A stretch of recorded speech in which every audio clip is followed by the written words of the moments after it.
नमस्कार दोस्तों, मैं हिम्मत सेठ एक बार फिर आपके सामने उपस्थित हूँ एक नए विषय को लेकर। दोस्तों, कल एक मोहन भागवत जी ने, जो आरएसएस के प्रमुख हैं, उन्होंने एक इंटरव्यू दिया। और इंटरव्यू उन्होंने एनजी के 2000 बच्चों के सामने दिया और उनसे ये बात कही कि भाई, जैन जी अगर गुस्से में है या कुछ मांग कर रहे हैं या आंदोलन कर रहे हैं तो उनसे बात करनी चाहिए। बात बिल्कुल सही है, लेकिन समझ में ये नहीं आ रहा है कि ये बात अब क्यों कह रहे हैं, जब वो अ, जो उनकी मांग थी एक, वो तो पूरी हो गई। दूसरी मांग के लिए वो आंदोलन कर रहे हैं, लेकिन अब क्यों कह रहे हैं ये बात? उनको 20 जुलाई के पहले या 7-8 जुलाई को ही कह देनी चाहिए थी, या 10 जुलाई को कह देनी चाहिए थी। और इंटरव्यू देने के बजाय वो, अगर मोहन मोहन भागवत अगर नरेंद्र मोदी और शाह से, जिनसे उनकी सीधी बात होती है, फोन पे भी बात होती है, उनको ही कह देते कि भाई इन बच्चों से आप बात कर लो, इनकी तकलीफ है उसको सुन लो और दूर करो, और कोई जरूरत नहीं। और फिर 20 तारीख को जो अ, घटनाएं हुई, जिस तरह से वो पैलेट गन चलाई गई, फिर उनके ऊपर लाठीचार्ज हुआ, फिर बच्चियों पर बहुत ही ज्यादा जातियां की गई, उसकी निंदा करनी चाहिए थी। पूरे इंटरव्यू में कहीं पे भी मोहन भागवत ने इस घटना की, इस हिंसा की निंदा नहीं की। तो केवल आप कैमरे के सामने अच्छी अच्छी बातें बोल दो, या एक प्रायोजित इंटरव्यू रिकॉर्ड कर लो, उससे क्या फर्क पड़ जाएगा? उससे ये तो नहीं लगेगा कि भाई सचमुच आरएसएस बदल रही है। और अगर आरएसएस अगर बदल रही है, तो फिर उसमें बहुत सारी चीजें हैं, उनके ऊपर क्यों नहीं बात की गई?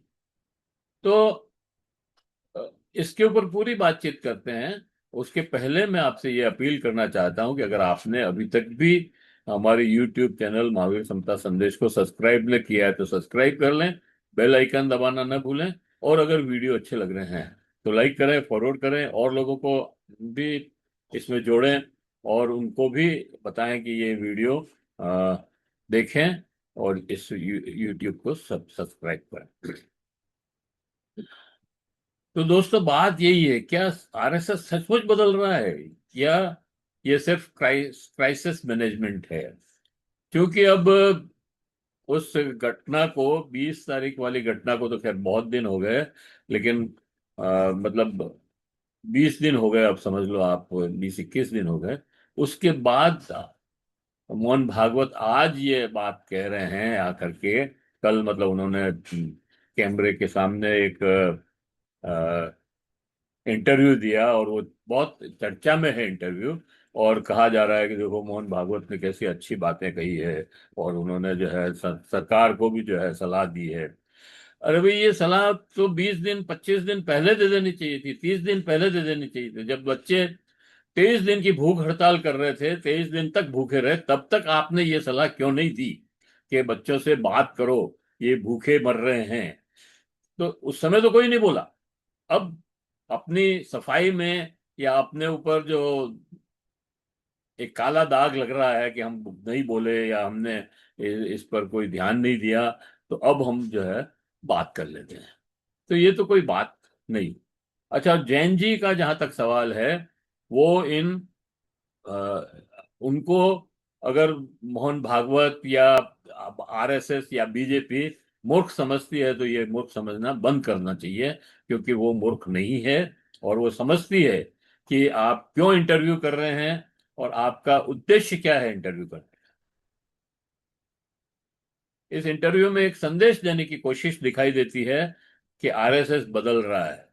ये आरएसएस युवाओं से संवाद करना चाहता है, लेकिन अभी तक तो आपने किया नहीं।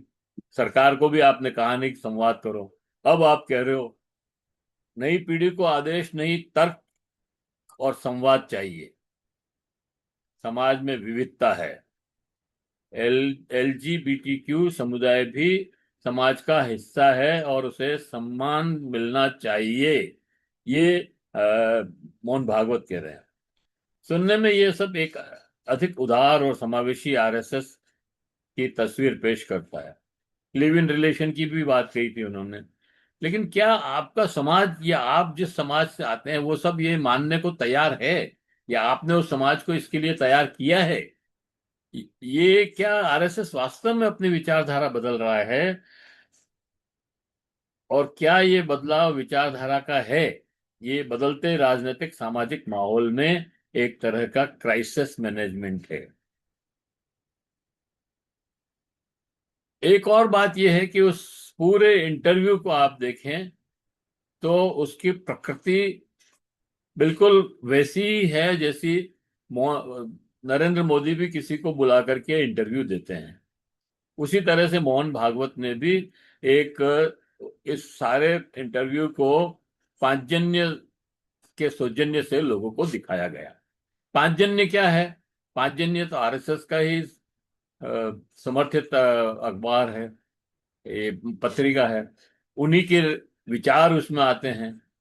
तो फिर आपको अगर बात करनी है तो प्रेस कॉन्फ्रेंस करो ना, सब लोगों को बुलाओ, सारे प्रेस को बुला करके बात करो, उनके प्रश्नों के जवाब दो। आप सिर्फ अच्छे अच्छे लुभावने बातें करके और पब्लिक को मूर्ख बनाने का काम क्यों कर रहे हो? आप उनको भ्रमित क्यों कर रहे हो? ये अपने आप में कोई अपराध नहीं है, लेकिन तब तक सवाल पत्रकारिता का है, क्या इंटरव्यू में कठिन सवाल पूछे गए जिसमें आरएसएस आज वास्तव में घिरा हुआ है? क्यों? क्योंकि किसी बड़े नेता के इंटरव्यू की असली कसौटी ये नहीं होती है कि उसने क्या कहा। असली कसौटी होती है उससे क्या पूछा गया, और उसके जवाब के बाद कितने प्रतिपक्ष प्रतिप्रश्न हुए। अगर भागवत कहते हैं हम बदल रहे हैं, तो अगला सवाल होना चाहिए था क्या बदला है, और कौन सी पुरानी मान्यता बदली है, कौन सी नीति बदली है। आपने अंबेडकर साहब का भी नाम लिया और कहा कि आरक्षण उनके हिसाब से जब तक ये हमारे बराबर नहीं आ जाते चलना चाहिए। और उसके पहले आपने ये कितनी बार कहा कि आरक्षण में क्रीमी लेयर जोड़ना चाहिए, आरक्षण को का कि वो समीक्षा होनी चाहिए। पता नहीं क्या क्या आपने आरक्षण के खिलाफ कहा है। अब आज आप ये बात कह रहे हो क्योंकि बच्चों ने ये आंदोलन किया है। अच्छा, फिर एक और बात यह है कि आप संवाद भी चाहते हैं, बच्चों से संवाद की बात भी कह रहे हैं, लेकिन आप अपने यहाँ जो प्रियांश खड़गे ने जो पत्र लिखा है उस पत्र का जवाब क्यों नहीं दे रहे हैं? जब आप संवाद चाहते हैं तो संवाद करो ना, आप उनको बुलाओ, संवाद करो, बात करो। तो बात तो आप नहीं कर रहे हैं, आप दूसरों को कह रहे हैं कि बात करनी चाहिए। तो ये दोहरी बात कैसे चलेगी? सवाल नंबर 2, आरएसएस के पंजीकरण का सवाल कहाँ गया? आज आरएसएस के सामने सबसे महत्वपूर्ण सार्वजनिक सवालों में से एक है, और सबसे मुश्किल सवाल भी है आरएसएस के लिए आज की डेट में, कि आरएसएस की कानूनी और संगठनात्मक स्थिति क्या है, उसका पंजीकरण क्यों नहीं है? कर्नाटक में के मंत्री प्रियंक खड़गे ने मोहन भागवत को पत्र लिखकर आरएसएस की कानूनी स्थिति, पंजीकरण, संगठनात्मक ढांचे और वित्तीय पारदर्शिता से जुड़े सवाल उठाए। अब भागवत से इंटरव्यू में सीधा सवाल पूछा जा सकता था कि आपके उनके पत्र का जवाब क्यों नहीं दिया। बस इतना सा सवाल है, और अगर जवाब मिलता, ये राजनीतिक सवाल है, तो अगला सवाल, राजनीतिक सवाल होने से तथ्यात्मक जवाब देने में क्या परेशानी है? अगर कहते कि आरएसएस को पंजीकरण की जरूरत नहीं है तो सवाल किस कानून के तहत? अगर कहते कि आरएसएस पूरी तरह पारदर्शी है तो सवाल, तो अपनी वित्तीय और संगठनात्मक व्यवस्था सार्वजनिक करने में क्या कठिनाई है? यही तो कठिन इंटरव्यू है। लेकिन यदि ये सवाल ही नहीं पूछे गए तो फिर दर्शक ये सवाल जरूर पूछ सकता है कि क्या इंटरव्यू कठिन सवालों के जवाब लेने के लिए था, या आरएसएस का नया नैरेटिव जनता तक पहुंचाने के लिए था? केवल मैसेजिंग है, कुछ नहीं है उस इंटरव्यू में। जो अपनी पुरानी गठड़ी है उसमें मुलम्मा चढ़ा करके और फिर बेचना है। भागवत कहते हैं नई पीढ़ी को आदेश देकर नहीं चलाया जा सकता, उसमें संवाद करना होगा। बहुत अच्छी बात है, लेकिन लोकतंत्र में संवाद की असली परीक्षा तब होती है जब युवा सत्ता से सवाल पूछता है। 20 जुलाई की घटना को ही लीजिए। युवाओं के आंदोलन के दौरान पुलिस कार्रवाई, बल प्रयोग के आरोप सामने आए। अब सवाल है कि क्या आरएसएस ने इस पर स्पष्ट मुखर प्रतिक्रिया दी? अगर नहीं, तो सवाल उठेगा, जब युवा सत्ता से सवाल पूछता है तो संवाद कहाँ चला जाता है? आज भी, मतलब 15 दिन से, लगभग 15 दिन हो गए, अमित शाह और नरेंद्र मोदी जो जो संसद में नहीं आ रहे हैं। जवाब देना तो बहुत दूर की बात है, संसद ही फेस नहीं कर रहे हैं वो। और कोई कहेगा कि वो तो भाजपा के हैं और ये तो मोहन भागवत तो आरएसएस के हैं। तो मैं आपको ये बता दूं कि मोहन भागवत और आरएसएस और भाजपा में कोई फर्क नहीं है, बल्कि भाजपा का जो संगठन मंत्री है वो आरएसएस से ही भेजा जाता है। तो इसलिए आप ये लोगों को भ्रमित करने की जो तरीका है उसको छोड़िए और सीधी उस मुद्दे पर आइए। क्या संवाद का अर्थ सिर्फ एक है कि आरएसएस युवाओं को समझाए? ये संवाद का अर्थ यह भी है कि आरएसएस सत्ता से कहे कि युवाओं को सुनिए, उनके सवालों का जवाब दीजिए और बल प्रयोग से बचिए। और मैं तो ये कहता हूं, ये बात इनको 20 तारीख के पहले, 17-18 तारीख जब वांगचुक को उठा के ले गए, उसके पहले कहनी चाहिए थी, और वांगचुक को इस तरह से नहीं उठाना चाहिए था। ये तो एक तरह का, मतलब अगवा करना हो गया। उनसे आप बात करने में क्या परेशानी है? बच्चों से भी बात करते जो 17-18-20 दिन से भूख हड़ताल पे थे उस दिन। बाद में 23 दिन तक गए, लेकिन उस दिन जो बात थी तो उस रोज उनसे बात क्यों नहीं की? आरएसएस सत्ता से कहे कि युवाओं को सुनिए, उनके सवालों का जवाब दीजिए, बल प्रयोग से बचिए। यही भागवत के संदेश की वास्तविक परीक्षा है। आरएसएस और बीजेपी को अलग कैसे समझें? यहाँ एक और बहस है। अक्सर कहा जाता है आरएसएस अलग है और बीजेपी अलग है। संस्थागत रूप से यह सही है, दोनों के अलग संगठन हैं। लेकिन क्या राजनीतिक वास्तविकता भी इतनी ही सरल है? अटल बिहारी वाजपेयी, लाल कृष्ण आडवाणी, मुरली मनोहर जोशी, अ, कुशाभाऊ ठाकरे, अ, और भी कई लोग जो, उमा भारती, और ऐसे कई लोग हैं, नरेंद्र मोदी, अमित शाह और उनके दूसरे नेता, आरएसएस की पृष्ठभूमि से बीजेपी में राजनीति में आए। बल्कि बहुत सारे तो प्रचारक भी थे। बीजेपी के संगठन में आरएसएस के पूर्णकालिक कार्यकर्ता और प्रचारकों की भूमिका दशकों से रही है। आरएसएस और बीजेपी का रिश्ता केवल विचारधारा का रिश्ता नहीं है, यह एक गहरा कैडर संगठनात्मक रिश्ता भी है। इसलिए सवाल यह नहीं है कि दोनों के दफ्तर अलग हैं या नहीं हैं। सवाल यह है कि जब बीजेपी सत्ता में होती है तो सरकार का कोई फैसला विवाद में आता है, तो आरएसएस अपने को कितनी दूर रख सकता है? अगर आरएसएस सरकार से बिल्कुल अलग है, तो युवाओं पर कार्रवाई के समय उसकी आवाज कहाँ गई है? और और यदि दोनों का इतना गहरा संगठनात्मक रिश्ता है, तो फिर राजनीतिक जिम्मेदारी के सवाल पर दूरी क्यों? एलजीबीटीक्यू पर भागवत की बात। भागवत कहते हैं एलजीबीटीक्यू समुदाय भी समाज का हिस्सा है, उसे सम्मान मिलना चाहिए। यह निश्चित रूप से महत्वपूर्ण बात है। लेकिन पत्रकार को यह भी अगला सवाल करना चाहिए था कि सम्मान सम्मान का मतलब क्या है? सिर्फ सामाजिक सम्मान, या सम्मान नागरिक अधिकार, या समान समान नागरिक अधिकार? क्या यह समान विवाह अधिकार तक जाता है? क्योंकि सम्मान और समान अधिकार एक ही चीज नहीं है।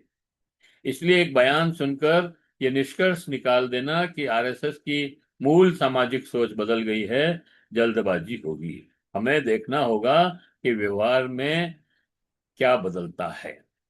तो आखिर आरएसएस बदल रहा है क्या? मेरी समझ में इस समय दो चीजें अलग अलग दिखाई देती है। आरएसएस की भाषा बदल रही है। संवाद, विविधता, युवा, सम्मान, समावेश, इन सब शब्दों से और पर जोर बढ़ा है। लेकिन क्या आरएसएस की मूल वैचारिक अवधारणाएं भी बदली है? हिंदू राष्ट्र की अवधारणा, सांस्कृतिक राष्ट्रवाद, आरएसएस बीजेपी का संगठनात्मक रिश्ता, अल्पसंख्यकों को लेकर अपनी पुरानी बहसें, जातीय और सामाजिक बराबरी का सवाल, संवैधानिक संस्थाओं और असहमति को लेकर दृष्टिकोण, इन सवालों पर यदि मूल परिवर्तन स्पष्ट नहीं है तो सवाल उठना स्वाभाविक है, क्या यह विचार परिवर्तन है या केवल केवल विचारों की प्रस्तुति?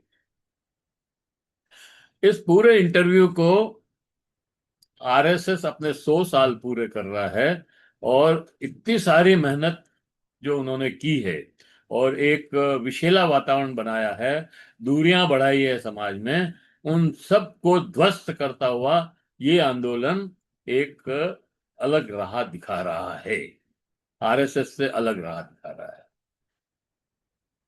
तो देश की नई पीढ़ी पहले की पीढ़ियों से अलग सवाल पूछती है। सोशल मीडिया ने सूचना और प्रतिरोध दोनों को बदल दिया है। युवा अब केवल नेताओं की बातें सुनना नहीं चाहता, वे सवाल पूछते हैं, तर्क मांगते हैं, जवाब मांगते हैं। ऐसे माहौल में से किसी भी पुराने संगठन की अपनी सार्वजनिक भाषा बदलना स्वाभाविक है। इसलिए मेरा सवाल यह नहीं है कि भागवत की बातें गलत है। सवाल यह है कि क्या इन बातों के पीछे वास्तविक नीतिगत और वैचारिक बदलाव भी आएगा? अगर आएगा तो हमें वास्तविक परिवर्तन कहेंगे। अगर केवल भाषण बदलेंगे और व्यवहार नहीं वही रहेगा तो इसे क्या कहेंगे? नैरेटिव मैनेजमेंट, इमेज मैनेजमेंट या क्राइसिस मैनेजमेंट? तो आज मैं आरएसएस प्रमुख मोहन भागवत से 5 सीधे सवाल पूछता हूं। पहला, आरएसएस की कानूनी और संगठनात्मक स्थिति को लेकर उठे सवालों का विस्तृत और तथ्यात्मक जवाब क्यों नहीं दिया जाता है? प्रियंक प्रियंक खड़गे के पत्र में उठाए गए सवालों का लिखित जवाब देने में क्या आपत्ति है? यदि आरएसएस युवाओं से संवाद चाहता है तो 20 जुलाई जैसी घटनाओं में युवाओं पर पुलिस कार्रवाई पर सवाल पर आरएसएस का स्पष्ट नैतिक पक्ष क्या है? और मैं ये भी पूछना चाहता हूं कि आपने इस घटना इन पुलिस की इस हिंसक कार्रवाई की निंदा क्यों नहीं की? आरएसएस और बीजेपी के बीच इतना गहरा वैचारिक कैडर और संगठनात्मक संबंध है, तो सरकार की विवादित कार्रवाइयों पर आरएसएस की जवाबदेही कहां समाप्त होती है? क्या आरएसएस मूल विचारधारा में वास्तविक बदलाव हो रहा है? अगर हाँ तो बदलाव क्या है? मोहन भागवत का इंटरव्यू हमें एक नया संदेश देता है। आरएसएस संवाद चाहता है, लेकिन लोकतंत्र में संवाद की असली परीक्षा भाषण में नहीं होती है। ये तब होती है जब सामने वाला असहमत हो, जब युवा सवाल करे और जब आलोचक सवाल करे, जब सरकार पर सवाल उठे और जब सवाल आरएसएस से ही पूछा जाए। इसलिए हमें केवल यह नहीं देखना चाहिए कि भागवत ने क्या कहा, हमें स्पष्ट देखना चाहिए कि उन्होंने क्या नहीं कहा। और शायद इस पूरे इंटरव्यू का सबसे बड़ा सवाल यही है कि आरएसएस सचमुच बदल रहा है या बदलते समय के सामने अपनी भाषा बदलकर अपनी छवि को बचाने की कोशिश कर रहा है। फैसला भाषण से नहीं होगा, फैसला आने वाले समय के व्यवहार से होगा। धन्यवाद। अगर आपको ये वीडियो अच्छा लगा तो लाइक करें, फॉरवर्ड करें, और लोगों को भी भेजें। और अगर आपने अभी तक भी हमारे YouTube चैनल महावीर समता संदेश को सब्सक्राइब न किया है तो सब्सक्राइब कर लें, बेल आइकन दबाना न भूलें। जय हिंद, जय भारत। मिलते हैं फिर और किसी वीडियो के साथ।